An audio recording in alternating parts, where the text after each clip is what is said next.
I'm from Thurles in County Tipperary. Growing up, I thought it was a great place because it had everything I wanted. There was a greyhound track, there was a horse racing track, the sports field was there, and that's where I spent my early years. I always had a liking for greyhounds. Going home from school in evening time, I used to go and look at the trials in Thurles track. That was in primary school, but before that I had also been looking at young pups and greyhounds a lot. So I progressed from there. I left school early and then started going greyhound racing. Thurles was on 2 nights a week, Tuesday and Saturday. That was fine, I used to go there all those times. Some of my friends thought I was mad going. I'd say, listen, I'm going greyhound racing, and they were going other places they weren't interested maybe, but I said, I'm still going greyhound racing. At 1967 or 8, I bought my first greyhound. I paid £20 for her, and I bought her from a man called Michael Wallace in Boherland, and I brought her home on the back of a bicycle in an orange box. So she was only a pup, and I reared her, and I reared her and reared her, and I walked her every day, the usual things, took her to the golf links for gallops, trialled her, she qualified well, but after that she wasn't really much good, so that was my first involvement in greyhounds.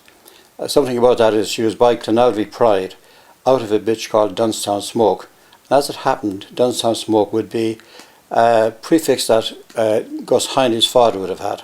And later I used to work with Gus Hiney for maybe 27, 28 years in Shelbourne Park. He was control steward and I was there. So that was my first involvement in greyhound racing. After I left school, as I left school early, and I started working in a grocery shop. There was no such thing as supermarkets then, and the rate was £1.50, £1.10 a week. So that'll tell you.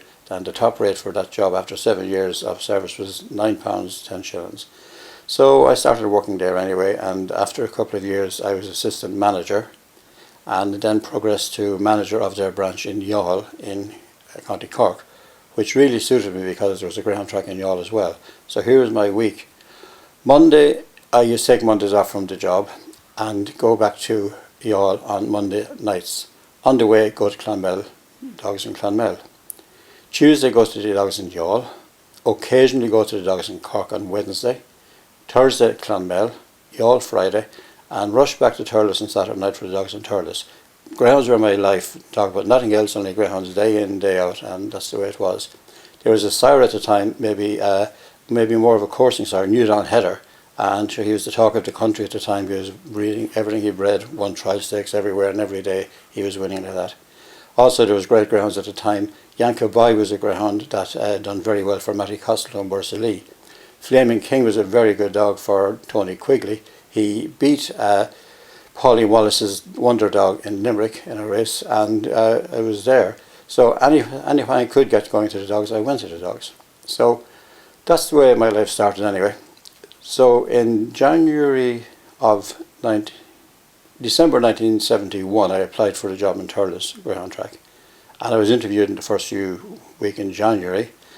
And I sat beside a man who I had great respect for, was Pat Holland. He was boarding the gun at the time, and he interviewed me with Jack Toohey and other directors of the track. So I got the job in Thurles and started in the middle of January 1972. I replaced Jim Ryan, who was my first cousin. Jim went to be control steward in Harles Cross and Newbridge at the time. Many years later he got back to operating Kilkenny and Thurles. So Jim is recently retired as well. I had 3 great years there, really, really good. And things were improving at the time because I used to speak with the levy collector and he was telling me every night what the figures were and how good they were improving and that, and I was delighted with it. So a person got in touch with me in November 1974 and said, listen, there's going to be a job going in Shelbourne shortly, you should apply for it. So I didn't know what to do at that stage because moving to Dublin was a big thing. I got married in the same year, 72, and Eileen was expecting our first child. So we discussed it. I discussed it with her, so I applied for it, and I was interviewed in what is now a hotel in Dublin 4 by Des Hanrahan, Seamus Flanagan, Louis McGoran, and possibly another, Pat Holland again. So after going for that job, I got word that I had got the job. I got the job and I was told that the wages were $2,500 a year. So I said it to a few people that I knew, and they said they were amazed that it was so bad. It was £50 a week. So I said, listen, we'll chance it. I discussed it with Eileen again. I said, we'll chance it and we'll move to Dublin.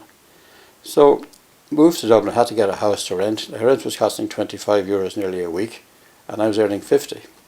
But anyway, it progressed from there anyway. We got an increase the year after we went to the Labour Court and got a large increase. Now, we had been on strike for a few weeks as well to get this. All the racing managers had decided to go on strike, so I had to join them.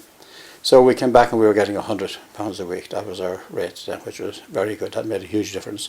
The first night I went to Shelbourne Park as working there was a jackpot carryover, and it was brilliant because the pool then was £2,000, which was good money back in 1975, and was carried forward until the following Wednesday. We raced then Monday, Wednesday, Saturday, and it could have made it 6,000. I'm not sure of the figure at the moment, but that's the way it was. And my sole interest was in the greyhound racing end of it then. We had sales in Shelbourne Park 4 days a month, every second Tuesday and Wednesday, and catalogues were filled every time. We had buyers like Jim London and Sam Easton and different people you see, Bobby Jack. They all came to Shelbourne Park and bought dogs for all over England, Scotland, wherever. And they were successful sales and they were really good. And it's a pity you don't have sales still. Whether the classic dog is good enough, at the moment I see sales recently, dogs making very little money, and it doesn't pay owners, breeders, to rear dogs and sell them off for less than, you'd want to be getting €1,000 at least to have some bit of a return. Anything less than that and it's not worthwhile. In racing, the most important person in racing is the owner, because the owner buys the pups and he rears them, and he pays for the training of them if he hasn't got a trainer. So all owners need chances at times. Now maybe their dogs aren't good enough and you can do nothing about that, but every dog deserves a chance, because nobody wants to travel a distance more than 50 miles to fill a box and know before they leave home at all that what's the point going here, but I have to go because if I don't go I won't get a race next week. So I would always try and make sure that if they didn't win they might have a chance the next time. And there are some dogs you try to make races for, but they just weren't good enough, and if they weren't chasing it I couldn't do anything about that. But I would like to be fair to owners and trainers, but the owners mainly because they're putting up the money for it. The 80s were kind of bad because there was recessions on again in the 80s and things were bad. So it took about nearly 10 years to come out of that. In 1995, Pascal Taggart came on as chairman of the board, and things took a total change of attitude, change of everything. Everyone had to get up and do their stuff and do it right and get people into the place. And that was really when it started. They also started a restaurant business at that stage as well, and we had Egan Caterings were there for a number of years, and that's what the idea was, to get people who wouldn't be normal regular greyhound racegoers, but to get them in and let them enjoy the night out and the thrill of it, and then they would come back again or they would tell their friends where they were. So we spread the news like that. So things progressed from there. Through the 90s things were improving all the way through, but at the turn of the century things were really, really good as regards attendances and betting and that, up to about 2007 or 8, and from then, as we all know, the recession has hit, and lots of people are affected and they can't afford, they don't have disposable income enough to go out and spend a lot. So the board needs to bring people in at a lesser price just to get them in anyway, and at least their attendance numbers, they'll bet something on the tote, they'll have a drink, it's just to get them in. But the prices we were getting back then you wouldn't get nowadays, so you would have to relook at the price list of all that part of the business. But during the 2000 onwards, 70% of your attendances were 1 night a year, 2 night a year people, and then the other 30% were your regulars who were coming week in, week out, like myself would have been in years before that. So that's side of it. But as I said, the racing side is one side, but then when you move to management, it's figures, figures, figures. You need attendances, you need tote betting, which is so important, you need bookmaker betting, but you don't get as much from that at the moment because of the levy is very 0.03 is what they pay at the moment. So you need tote betting to get your income in for the stadium. So also you need, we were getting percentages from the food and drinks from the people who run the bars, and Dobbins have them at the moment, and they've been very successful. So overall things got really, really good in 2003, 4, 5 and 6, really, really high, and then 7 was good and 8 was good, but from then onwards things have dropped, and that's the recession and no one can do anything about that. We had some brilliant nights in Shelbourne Park. I'll give you an example of a few. Derby final night in 2003 or 4 it was, the bookmakers held over €1 million. Derby final night, over 1 million. We had a pick six jackpot that went to over 550,000 only in 2009, April 2009. So these are things that would be highlights. We had benefit meetings, which were a major boost to Shelbourne Park, as in the one for Sri Lanka, the tsunami in Sri Lanka. Chandra Manawela organised it, and we raised over 400,000 for Sri Lanka. They built houses, they gave out 120 boats to people there, and things like that. So also we had a couple of Gashka Awards President's Nights, and they would have raised nearly 400,000 over between two of them. Pascal Taggart was solely into that. He was very friendly with Martin McAleese, the President's husband, and that's how that came about. So these were the nights that were really good, highlighted nights. I remember Stephen Roach's bicycle being auctioned after he won the Tour de France, and it was sold for £28,000 at the time, at a benefit night. So these are the type of nights that stand out, you know. But then every night counts, because you've got racing 3 nights a week, and you must fill the cards for your 3 nights a week.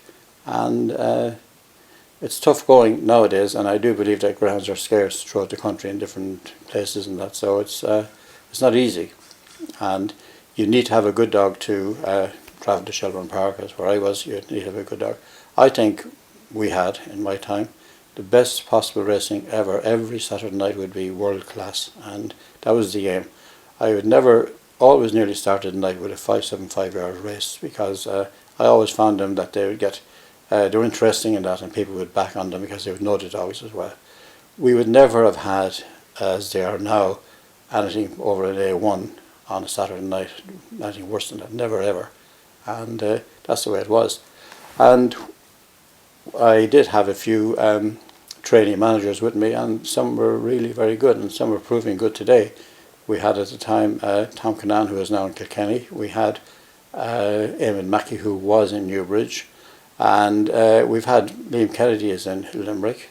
At the moment, Justin Kennedy is with Declan in Shelbourne, and I always try to instill upon them that, about the fairness of the racing. I said, why would you have a 4 to 7 chance in a race? What good is that to anyone? It's not even good to the person who is 4 to 7. So I said, if you have 3 of those type of dogs in the race, you're going to get 6 to 4, 5 to 2, or 3 to 1, or whatever it would be. But there is no point in having a race with a dog money on. Now, if it's a stake, you can't help it, you can't do anything about it. But for graded racing, you should never be money on chance in a race. So I've instilled in them that owners always need a chance, and nobody wants to travel a distance without having no chance. They all need to have some chance before they leave, at least. So I remember being given out to by a trainer one night before the race, and what happens? He comes on and wins it. And he came back to me after and said he was sorry. I said, don't worry about it, it's all right, And that's what happened. So he told me he had no chance, and I won't say his name, but he's still around. And he eat me before the race, and I said nothing. I would never say anything to anyone, really. And that's the way it was. I remember people travelling such distances as Joey and Mabel Blair from Larne in County Antrim, which is way beyond Belfast, and they came down to me on numerous nights with greyhounds, with very moderate greyhounds, but I would always try and see that they would get a chance. No one should have to travel that distance without having some kind of a chance. It would be unfair, and that's the best way of saying it. So, I had lots of loyal greyhound owners who came to me through thick and thin, no matter what, and I've got actually identity cards here for a few of them. And the whole page and page and a half is totally Shelbourne, Shelbourne, Shelbourne. And they might win 1 out of 5 or 6 races, but they were happy to do that and come back and keep going that way, When I arrived in Shelbourne Park, there had been a number of really top-class trainers around at the time, but they were probably coming to the ends of their careers in a sense. As in, you had Tom Lynch, who had won everything that was possible to win. You had Tom Harty, who had won the Derby. You had Gay McKenna, who had won, 4 derbies, right? Also there was Ger McKenna Bursa Kane, who continued in my time because of his age group and that. Matt O'Donnell was also there, Seamus Graham. Jack Murphy was another trainer, a very good trainer. Paddy Kane. They were all trainers when I started off in Shelbourne Park first. And I found that I found that I could manage them very well. I mean, I took their entries and graded them, and if they won, they won. If they didn't, they didn't, and that was it. And I wasn't too worried one way or another about them, you know. But I felt that if I was overgrading them too hard, they would go to maybe another track for a while, you know. But they always had to come back, because being the Derby track, if you like, you know, and if they had dogs that were going to Derby, they had to come back and that, you know. A lot of trainers avoided coming to me, because if I grade them too hot, well, they would just go elsewhere and that's it. But as I said, he always had to come back, so that was always the case with me. And I would have very seldom had fallen out with a trainer. We might have a couple of words and that would be it, and they would just take their dogs and take their cards, because those days just give you cards and you had to take them, you know. I should mention Tony Fahey. He was one of the best things ever happened to Shelbourne Park, Tony Fahey. He travelled night after night, day after day. I seen him arrive for trials one day at 2 o'clock and go back to Portumna and come back for racing that night, which was huge commitment to greyhound racing. So, I mean, Reggie Roberts as well, he was a man who was totally interested in Shelbourne Park. You had John Fitzpatrick, you had Pat Dalton, you had Michael Donoghue from Enniscorthy, and Johnny Donoghue, they used regular. And I was just looking at a book this morning there where they had a very, very good dog back in the 70s that took on in a match race some other dogs. I have it there now, I get it. Lots of people. Paddy Doran, I mean, John McGrath from Care, he had a dog called Hume Highway and Ballarat Prince. Now, this is going back to the 70s, and they were Cyril Morris, Debbie lad, Phil O'Brien he had a prefix of Badges. You had a Mrs. Power from Waterford, O'Dell's. I mean, there were people in their 70s and 80s travelling to Shelbourne Park every week with their dogs. You had Anne Power from Waterford. Don Cuddy was there. He worked with Pat Dalton for years in America. He's there every night as it is, you know. As I said before, Joey and Mabel Blair, these were people who were constantly coming to me with dogs, and they would never want to go anywhere else. They were happy with the way they were looked after and that. So things worked out well for them and for me, because I always had dogs, and that was the way it was, you know. At one time in the 1990s, there was a scarcity of dogs for some reason, and we put on a contract trainers, right? The contract trainers was of about maybe 10, 12 trainers who would supply me with maybe 20 dogs a week. Now, Martin Fortune, who was a bookmaker in Kilkenny, he used to have 6, 7 runners a night, as did Paul Hennessy, as did Eamon Doherty, as did Paul McKenna from Borsicane. They were supplying dogs on a weekly basis to me, and they would want as much dogs in as possible. Now, they weren't getting any appearance money. The only thing was that there was a prize at the end of a term, of a 3-month term, of maybe a couple of €1,000.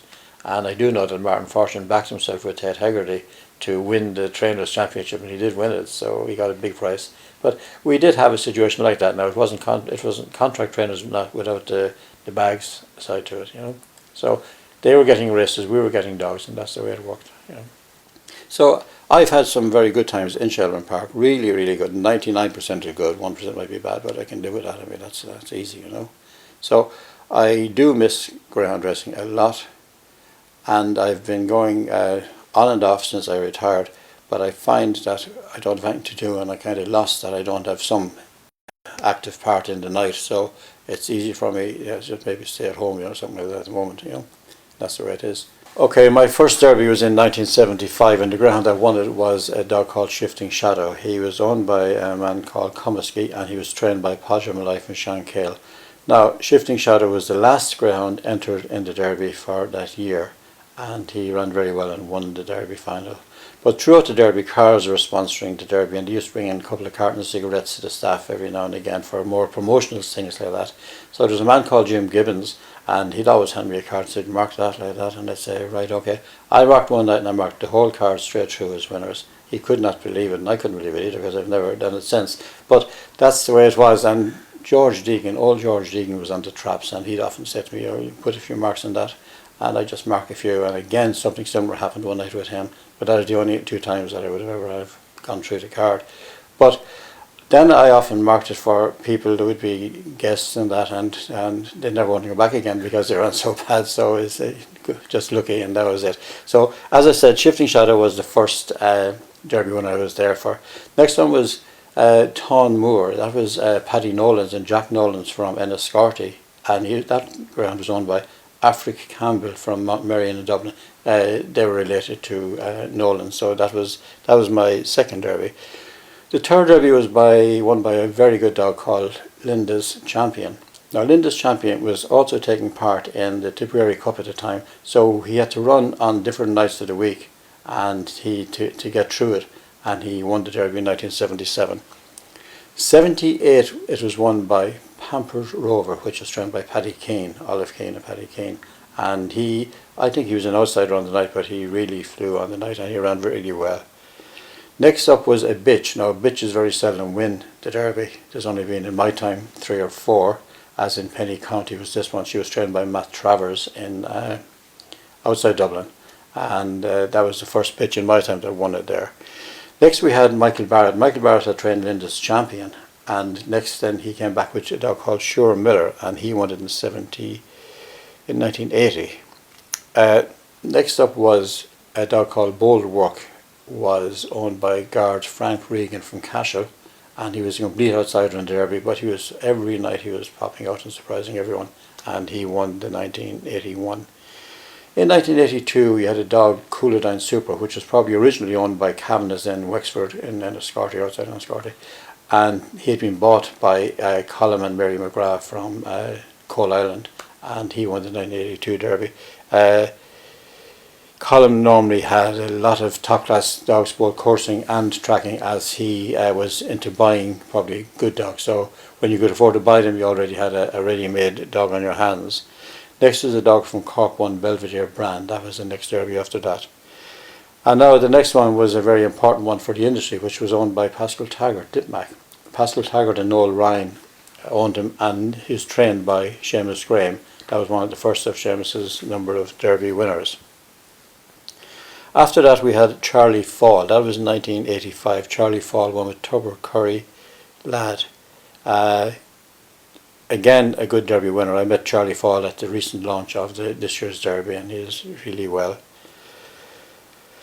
Next, Shelbourne Park moved the derby to 550 yards, and the first derby winner from 550 yards was Kyle Jack, owned by Michael Field and his family. Now, Michael Field later came on CEO of the Irish Greyhound Board in Pascal Taggart's time, and done a brilliant job there for the Irish greyhound industry. It was good when we were working in a good team, as in the chairman Pascal Taggart and Michael Field at the time. So you were working well with people who wanted success, and it was easy to work with them because you would swap ideas and different ideas of doing different things, and we got on really, really well. I found that people who had a previous background in greyhounds were much easier to work with, because they understood all aspects of the game, and that's where I liked working with that in that type of an environment. So that was really good. After that we had a dog from the North one called Make History. The following year a dog called Manorville Magic won, and he was also second in the derby the year after that, or before it. Paddy Ryan from Thurles, my hometown, was the winner of that. So I was enjoying all my time in the greyhound racing. Next year was another bitch, and it was Matt O'Donnell had the other toss. Now Matt had a few winners even since. He has Arfert Mick and Batty's Rocket, so they were all to follow on. Staying on the derby team, Manx Treasure won for Michael O'Sullivan in Cashel. Joyful Tidings was trained by O'Regans in Kerry, and then Matt O'Donnell, as I say, won in 1995 with Batty's Rocket. You can tell. 1996, Seamus Graham won it with a bitch, Tina's Marina. The following year, Tom's the Best, and then again after that it was Iman. Iman was trained by Eddie Wade in Golden. Then a northern bitch called Springtime won it. Then Michael O'Donovan from Tipperary with Judicial Pride. Then Cool Performance. This is one of the closest derby finals. Now the time mightn't have been great, but it was a close derby final in which a Late Late Show was beaten ahead. And that was the era of the Late Late Show, which is a brilliant boost to greyhound racing. He may not have won a derby, but he was the most attractive dog around to get people in, and because of his connections with Pat Kenny and the Late Late Show. And he won probably the best part of 200,000 in prize money, even without winning the derby. So he was very good for the industry. So following Cool Performance, did I say Cool Performance? I did. Cool Performance had beaten Late Late Show. Bypass Byway, that was Michael Carney from Navan. He flew out in the Derby final. He was done really fast time. He was 29.52, and without thinking about it, 29.52, and he won very easily. He eventually went to stud, but wasn't that great success to stud, even though he had a lot. He probably had a good few winners, but with the number of bitches he got, he's bound to have a few, as the bitches probably mainly throwed him anyway. Following that, Seamus Graham won again with Climate Control. That was owned by Kevin Smith and Aidan O'Regan, and it was bred by Ailish McCann from Ballinclare outside Gorey here. So, I mean, that's the connection there. Next year, a really popular couple won it. Mickey Kelly and Pat Sinnott would Like a Shot. Again, Mickey Kelly and Pat Sinnott would Like a Shot won the following year. Then you had He Said So. That was trained by Timmy Donovan. And then it brings you up to Razzle Dazzle Billy, which is Laura's Roots era, really. Although she had won the English Derby in 1996 previously, but her dog started really going well around mid-2000s. Then the Tarrours were the next numbers up. That's bringing you up to nearly up to date. And my last Derby winner was probably one of the fastest dogs ever, College Causeway. He came from second last place around the first two bends to win. His time of 29.21 at the time was absolutely brilliant for 550. If you were to get sectionals on that from the 525, he was doing 29.21 550, he was doing 28, 27, 80 or whatever it would be for 525, and maybe 30, 50 or 60 for 575 because he was running on, a strong running dog anyway. You know? So they're all Derby winners. But there was an awful lot of greyhounds who didn't win the Derby. Of the Derby winners, Paddy, which would have been, in your eyes, your best Derby winner in the length of time you were in Shelbourne Park? College Causeway. I don't have to think twice about it. College Causeway. Fast dog. Yeah, very fast dog. And he went right through the Derby. I mean, he was all the way. He wasn't just qualifying every night. He was running well all the time. You know, really a joy to watch. Pat Buckley trained him as a time, right? And was the Late Late Show during your time the biggest crowd puller of all time as regards to greyhound? Yeah, by far the Late Late Show had a huge impact on greyhound racing. He got people really caught on to him because he was winning and winning and winning, and his style of running was also what was really happening, making him good. At the third bend, motor going into the third bend maybe, and that's the way he was run, you know. And his sire before him was Spiral Nikita, and he was a similar type of style of running. When Spiral Nikita hit the sprint box, he used fly from there. That was his main style of running. There were other greyhounds that ran in the Derby and didn't win, but they won the English Derby. Westmeath Hog ran the Irish Derby, and Rapid Ranger also won the English Derby. And another dog called Tico, he was there as well. He had run well in the English Derby. Early pace dogs, one was Chart King, was a very early pace dog. He would be 6 in front of the second bend. He went on to win the English Derby. Another good dog was Knockroar Slave, but he was more of a slayer. He won lots of events in Shelbourne. Killahan Panther was a really good early pace dog. So these are all top class greyhounds. Some good bitches. Skywalker Queen was a really good bitch. Quick Susie was a very good bitch at her time. And then you've got the Derby winning bitches as in Penny County, Tina's Marina, the other Toss, Springtime, Catsrock Daisy. Now, Gay McKenna trained Catsrock Daisy, but she didn't breed anything at all, whatever. And I couldn't believe it. Matt Bruton owned it, Catsrock Daisy, in partnership with someone. So they're derbies and fast dogs, and that's the way. Premier Fantasy was also a hugely fast greyhound. Grass was fine, but the grass had to be, you had to have resodding in the trap areas every time they ran, because after a few nights racing, the trap area would be dug up from dogs. When they take their first stride, they tear up the grass and that. So there was a small, maybe a 2-yard patch of sand around the first bend. So this gradually was widened and widened further all the way. And then suddenly we were finding we were putting sand in more areas, sand in front of the traps and all that area. And it eventually happened in the year 2000 that we went all sand. What's very important is the workings on the track, the work that they do on the track. If they cut the track every Monday, and if they bed it in by going around with a tractor all the time, it makes it more solid and firmer and better. And at the moment they do the track on Monday. It's usually slower for trials on Tuesday, but it's improving the whole way through. And by the time you get to Saturday, it's at its peak. Every Saturday it peaks on a Saturday night. Now, I know that they've got the best dogs running on Saturday night as well. They don't be as good on Wednesday or Thursday. But Saturday nights the track is at its peak, and that gives the really fast dogs a chance to run. If you look at a dog last year, Buckley's dog, Paradise dog. Paradise Madison. Paradise, yeah. I mean, he was flying. I mean, and they have to be very fast dogs. To be a very fast dog, you don't win by a short head or a neck. You win by 5 or 6 lengths because you're that fast that you're more superior than the others. So it's the way the boys do the track. They do a very good job on it, and it's in top class condition always. Now, even I know that Derek is out at the moment, it's still running very fast because the method is there, the system is there, it's in place that you would dig your track on Monday morning first thing, and you start rolling it back in all the time. Then you may have trials and you have whatever, but Wednesday is not as fast, but then the dogs aren't as fast either. So Thursday there's improving, we're getting faster, and by Saturday you've got a tip-top fast track. And that's why you're often seeing, say, Derby final that you get dogs breaking records and that, because they go over it and over it and over it, and it's well watered, needs watering all the time, a lot of water, you know. The new computerized grading system came into play in around 2005-ish, 2005, 2006, and there was a directors meeting one day, board meeting.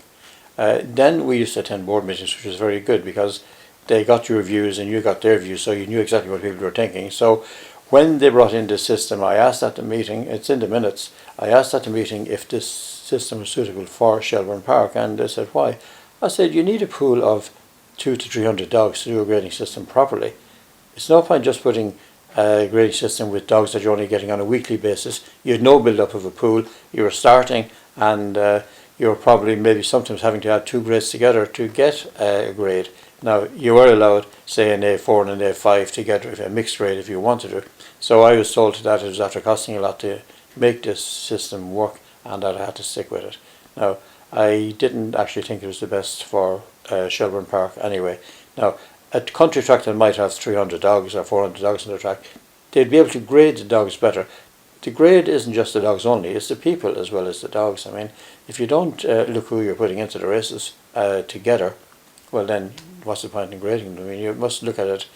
I used to come home years ago at night time, and I brought home maybe 200 or 300 cards with me, and on a settee, laid out all the different dogs I was putting together and changed them around and whatever I wanted. So before I went into work, I had my race card already made up, and the dogs, even maybe with elastic band around 6-7 cards together, and that was that race, that was that. So you knew exactly what you were doing, and it didn't really matter what the grade was really then. I mean, if they looked anywhere near it at all, and if the right people were together, well, that gave you much better racing, because and more open betting as well, which was good for people to get a price, and bookmakers could lay them down at that stage. So there is in racing, as you know, a percentage betting, and it's sad to see percentages going maybe 150%, and percentages betting is that if you get, say, 6 dogs at 2 to 1 to field, and they're all 2 to 1, that gives you nearly 200% on betting, because it's the way it works out. So you really need about 120% is what the correct percentage for betting, if you can get it down to that. But then bookmakers will tell you that all dogs are not backed. But the idea probably is, in this new situation you're talking about, that people in betting offices will probably back all the dogs at 3 to 1 and 5 to 2 because they see value for money. But the percentage, overall percentage betting they're getting is probably 200 to 1 in that region. So it's interesting times ahead, and you just have to wait and see. You need to know more detail of what they are doing at the moment, and is it going to be an English system transferred to Shelbourne Park first anyway, that's what they're talking about. But if races from Shelbourne are viewable in betting shops, yeah, it's definitely going to affect attendance. People won't go. People won't go. I mean, if somebody is living next door or down the road from a betting shop, it's much easier for him to go there. It won't cost him a tenner. He probably gets a free drink and whatever he gets in the betting office anyway, you know. And he can sit there and talk to his mates there and look at the racing, and that's it, you know. So it'll have effect on attendances. Now, it's good that the bookmakers would be bringing in, outside bookmakers, would be bringing in a huge amount of money into the game. But the stadium needs to survive as well, and their attendance money is down on that basis. The tote will be affected, and the franchisee will have the bar and the drinks, they'll all be affected by lesser attendances. So I'd like to see a lot more detail on what's happening in it. It's early days yet for that. A recent change in greyhound racing in Ireland is the grading of the tracks and that, and giving them plus 30s and plus 10s and plus whatever it is. I mean, I don't believe Shelbourne Park should be rated 30 fast. Shelbourne Park is a flagship stadium. It's the fastest, best track in the country, and let that be the flagship. Now let all the others be 20 slow from there and 30 slow from there, and Mullingar 50 slow from there, Kilkenny, whatever. You've got a number of tracks who run nearly as fast as Shelbourne, and probably would run as fast if they had the dogs that Shelbourne Park's dogs are, because they're top class dogs. You have Longford, which is fast, you have Waterford fast, you have Cork is fast, Youghal is normally fairly fast. The slower ones would be Kilkenny, Mullingar definitely, Galway and Thurles. So when you look at all those tracks and say Shelbourne Park is normal, and the rest of them could be 20 slower than Shelbourne, and then 30, and maybe Mullingar 60, and that's the way it should be. For someone buying a dog off of Shelbourne and you tell them what time did you do, and you say you've done 28.60, well, they say you add on 30 to that to make it right, 28.90. So you're putting a devaluation on your dog already. You're dropping them back 30 spots, and who wants that? You want one really standout flagship stadium, and that is Shelbourne Park. I was lucky enough to work in the two best tracks in the country, Shelbourne Park and Thurles, best greyhound circuits, and I was really privileged to work there for that number of years. But I'd like to see it being regarded as the best in the world, not just Ireland, and that's my opinion on it. At the moment we probably have a shortage more of owners. How can we attract new owners to the game? New owners mainly will come from families of people who have been involved in greyhound racing. Maybe their sons or their daughters might be interested, and it's from that you might get a new interest in owning greyhounds. And if they could form syndicates, that would be a good thing, because syndicates will bring people to the tracks as well when the dogs are running. Now, when dogs are running for syndicates and when they're winning, that's fine. But if the dogs are running and they are not winning a race, that's when the syndicates fall apart. So it's from people who go to greyhound racing and would be interested in it. If you could meet groups of those people and get them to get a greyhound and that, it might spread the ownership in some way. Now, I often had an idea that if you were to have, before racing, if you had a run in the track with pups inside it, young dogs and pups and saplings and that, and let people see the young greyhounds, as they're growing up maybe, and maybe they might be for sale, and you might be able to get some syndicates to look at them and say, well, that's a lovely one there. They go by the colours anyway, black and white or white and black, and if they're wagging their tails and that, which most greyhounds will do anyway. So people might get interested in that way as well. If you could put on a show of greyhounds that would be for sale, let it be saplings or whatever, and get people interested. If you look at Shelbourne Park, across the road, within 500 yards of a radius, there's probably 5,000, 6,000 people working. They're in Google, they're in Facebook, all those people have offices across the way there. Surely that if you can got some syndicates from that, and that would invite them over for a night and talk to them about ownership of greyhounds, supply a trainer, a local trainer with the dog so that he could run in Shelbourne Park for those people, or in their own local tracks throughout the country. They may be able to, there are colleges everywhere. Every town in the country nearly has some kind of a college, and it's people, young people like that, if you can get them involved. But I do think that it would be a start if somebody from a greyhound background would more or less introduce them to it, because they would have had the knowledge of having the greyhounds and what a good night out it can be. I mean, if you've got a good crowd in a stadium, the atmosphere is brilliant, and the racing may only last 30 seconds, but you think they were winning the lotto the way they shout and cheer for their dog when he's in front or looks like winning, and suddenly to come to the line they've either won or lost. And if you've got groups of people as well, it's handy, because if they back different dogs, some of them are nearly bound to back a winner. They all can't back losers in the race if there's a big group from that, you know. As you can see, we have 4 dogs around today. I think you've got 3 of them. Bob is an ex-racer. His name is Beggar's Bush. He won maybe 3 races, and he is only 3 years of age. He was due to go to Sweden last week. Barry Coleman had gratefully got a place for us in Sweden for him, but Eileen said no, that he had to stay, so he's staying. He sleeps on the couch there beside. Wacky Money is the bitch's name. She is 7 years of age, and she sleeps there every night beside Bob. So they'll see their days out here anyway, so that's them. I would have to say that I enjoyed every moment of my time in greyhound racing before I even went to as working there. My life revolved totally around greyhound racing, 7 days a week. I would have no problem any night staying up till 1 or 2 in the morning doing race cars for the following meetings. I enjoyed every moment of it, and if I was to start all over again, I would do the very same. And my wish for greyhound racing for the future is that things would improve, that the attendances would get better, and that betting would improve, especially tote betting, because it gives a good return back to the stadia and to IGB. So again, thank you for this interview, and I wish all the industry very well. Lastly, I must say that I would like to see the Irish dogs progressing in the English Derby final, to the English Derby final, and an Irish win. And we've got a good chance. There's still a few good dogs there, and Pascal has Drip his Jet, and Liam has Ballymac, and there's others. So I wish them all the best. Thank you.